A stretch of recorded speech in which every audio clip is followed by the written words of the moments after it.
My name's Elena, and I am 42. I'll be 43 in June. I grew up in Sonoma County in a small town called Guerneville for the most part of my childhood, and I live in San Diego now with my husband and three children. Growing up as an only child with a single mom, I wouldn't describe it as loneliness. Of course, as most children wish, I always wanted someone else to play with, but I learned how to be very comfortable entertaining myself, and I had friends and many loving people in my life. And again, it didn't feel like I only had one parent because I had all these amazing parental figures who would take me almost on a custodial schedule for weekends away. I've known Elena her whole life. We are 6 months and one day apart, and our moms met because they had the same midwife. We were in San Francisco, and they both were hippies, and they both are lesbians. And so it was this group of women who had the same midwife. The woman my mother was with when she got pregnant with me was named Robbie, and my mom and Robbie stayed together for 2 years until I was two. Robbie was truly a second parent for me. The first love and couples that I knew of were all women. So I really didn't know that it was different or that it was not the norm. I was surrounded by loving women all the time. It was not until I was introduced to the real world through elementary school that I recognized it was different. When I was about 8 or 9 years old, I was no longer content with only having one parent at home because I felt so different. And I wanted to experience what having a father was like. I just had no idea what it would be like. And friends who had a mother and a father, even if divorced, it was something different. I knew who my dad was. I'd never met him. Whereas for Elena, all she had was a name, and it probably wasn't his real name. And it was not in hope of finding family. It was because I wanted to have a better understanding of who I was. I was not disappointed with my initial results because it gave me the confirmation that in fact I was half Indian. As a year went by and I was not getting very many DNA relatives, I was a little disappointed. I was by myself at my desk at home, and an email notification that said you have new DNA relatives was in my inbox, and I had not checked one of those emails for probably over a year. For some reason, I checked that day. And I really don't know what it was, but I clicked, opened up 23andMe, and it said I had, I believe it was 25.1% shared DNA with this person, Jesse. And when 23andMe gave the options for our relationship, it listed him as a half-brother because I'm assuming it was our age. The other options were grandparent. Either I was his grandparent or he was my grandparent. I was his aunt or he was my uncle. Or it was, I believe, some type of double first cousin. She said, Celine, I stayed up all night and I wrote out all the statistics of how we could possibly be related.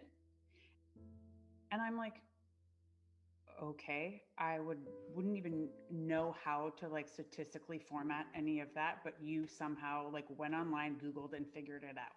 That's who she is. That's Elena to a T. Really, through deduction, I figured that he was my half brother.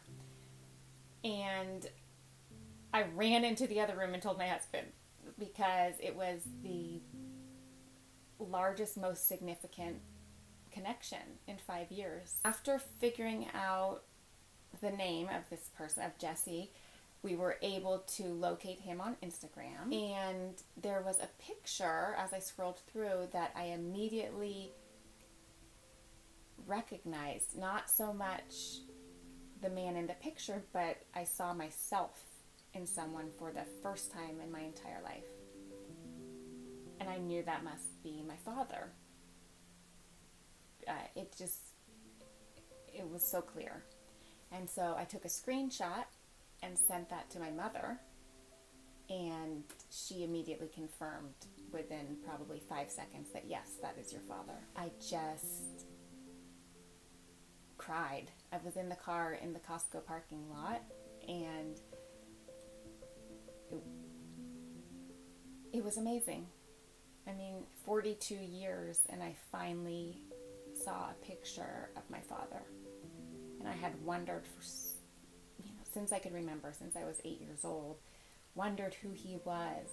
I didn't look like my mother, so I knew I must resemble him. I had so many characteristics that were more traditionally Indian, and I had wondered about him for so long. And to see him, it was surreal. Once I was able to get Jimmy to take the test, and it came back with a stronger or a higher percentage connection or shared DNA, I asked again, but this time asked Jimmy, who seemed to be more open to communication, and asked if he would perhaps consider having his father take a test to confirm whether or not maybe he was my uncle. Now, at this point, I really trusted the science and knew that their father was also my father and they were my half-brothers, but I hoped that maybe with a third test that would confirm and be enough for them to accept. So Jimmy amazingly came back and said his father agreed. I reached out to Jimmy on Instagram Messenger and asked if he had seen the results, and he just very nonchalantly said, "Yep, I guess you're my sister." And at that point I knew that their father also accepted that he was my father.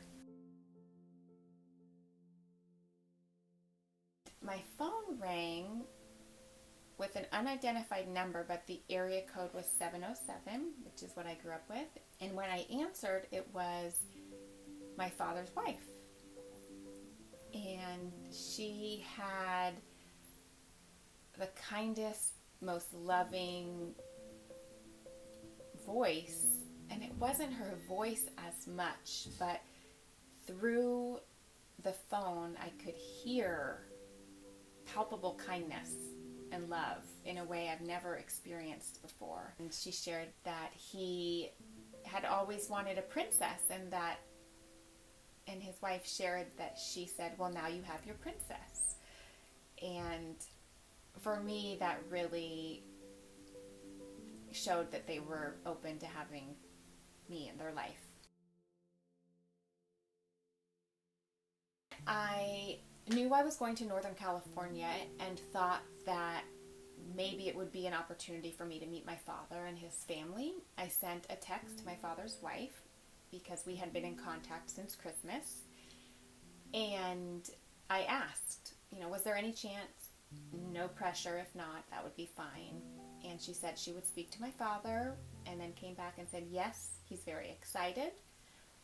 And I confirmed the day and the time, and she responded, "Come home." The impact of just 2 words cannot be overstated, how that felt.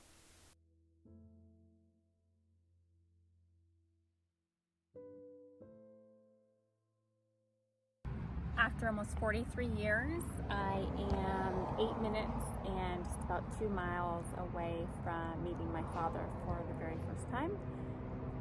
My emotions are pretty stable, but I am a little anxious and excited. And I knocked on the door, and it took about a minute, or maybe a minute and a half for anyone to answer the door. And when the door opened, it was my father. And he opened his arms, and I opened my arms, and he said, "Hello, Elena." It was a moment of an embrace that almost felt like it was a meditation.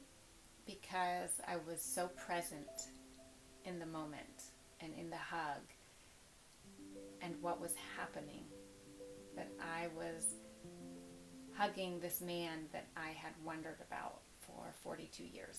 She came over to my house after she had met with him, and everything she said is exactly how I had felt when I met my dad, too.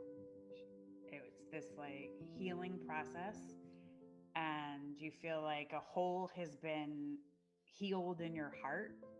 Having this open, welcome, loving reception and really acceptance into this family, I do not feel different anymore. I do not feel like a fatherless daughter, something that I often used as part of my identity. And I feel whole.